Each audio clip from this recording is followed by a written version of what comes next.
thanks to Joan McDonald for packing the car with all these terrific creations. Every time I see you, you just have something else that you've dreamed up. It's so beautiful. And let's just go right ahead and start talking about this one, because this is really, I'm going to have to call it the earthworm cake, but it's just so delightful. And what do you call it, and how do you make it? Well, it's easy to make, and I call it Jenny's favorite chocolate cake. Jenny's favorite chocolate cake, because? It's covered with creeping Jenny. Oh. And it's simple to make. You just use hardware cloth covered with sheet moss, and then fill it with nutrient-rich potting soil. For the first layer of the cake. Exactly. And then for that icing layer, you can use perlite. Oh, of course, yeah. And then just top it on off. Exactly. And then for your flowers. And then you just sprig it with Lissamachia. Yeah, I actually use the 4-inch pots on the top, and then let it sort of trail down. Okay, okay.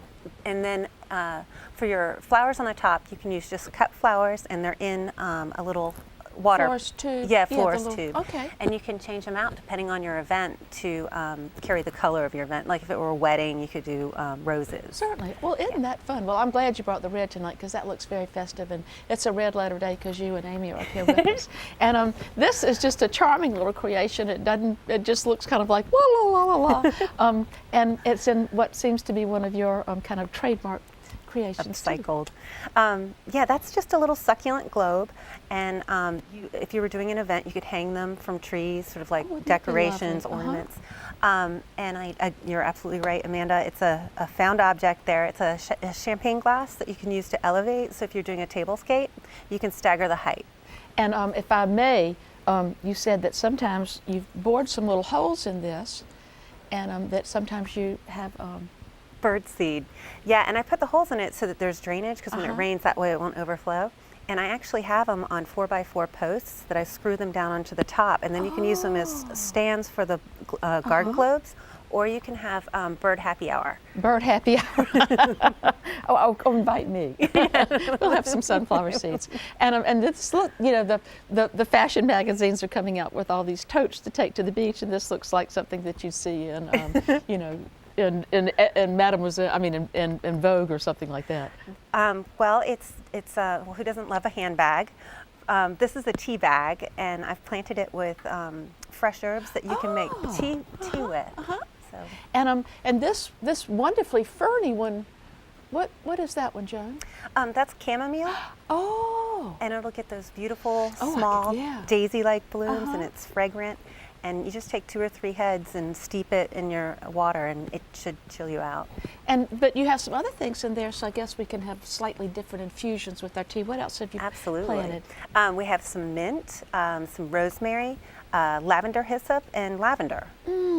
Oh, I'd say that's lots of fun. Now, did you poke some holes in the bottom of this as if it were just a regular container? I sure did, yeah. I had to put the drainage in, so you just sort of cut holes, and it's easy because you don't have to use a drill. You can just use scissors because it's a handbag. There you go. And it'd be fun to go to the thrift stores or something and get a couple of them. That'd be fun, yeah. Fun if you were having a girls' party. And then, my word in heavens, this just looks like a spaceship or something that's landed. What in the world is going on with this great creation? Well, I've been calling it the world in succulent. Oh, because it looks like a globe. Yeah. And then again, another found object on the bottom. It's you know, the legs to a chafing dish, and it's sort of rusted to give it that sort of old world kind of feel.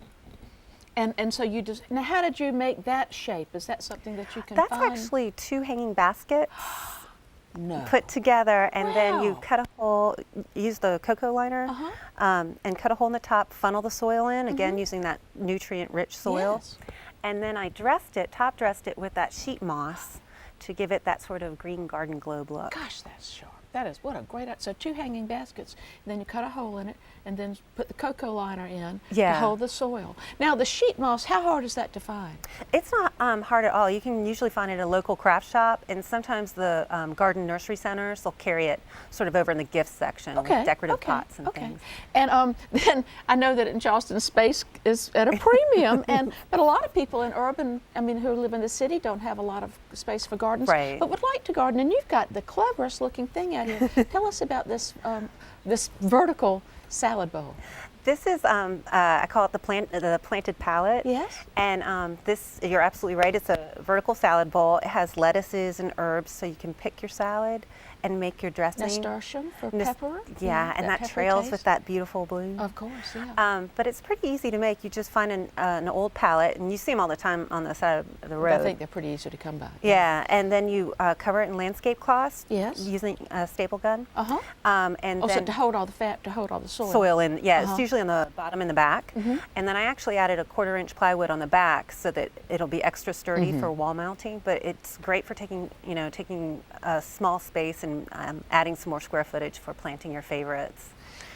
That really is fun. And I know that you have been having a blog, and now I think that we can even get a little more of Joan McDonald by reading Charleston Magazine. Tell us what you're going to be doing for them. Well, I'm doing a Gardening 101 column for 2013, and this month is geraniums, and I included sort of the fragrant geraniums, and then So we could be refreshed in the summer. Yeah, exactly. They do refresh you. And then next month I'm going to feature the edible hibiscus. Not all hibiscuses are edible, but this particular variety is, and it's very tasty. Ooh. Well, I want to be sure to get the right one. Yeah.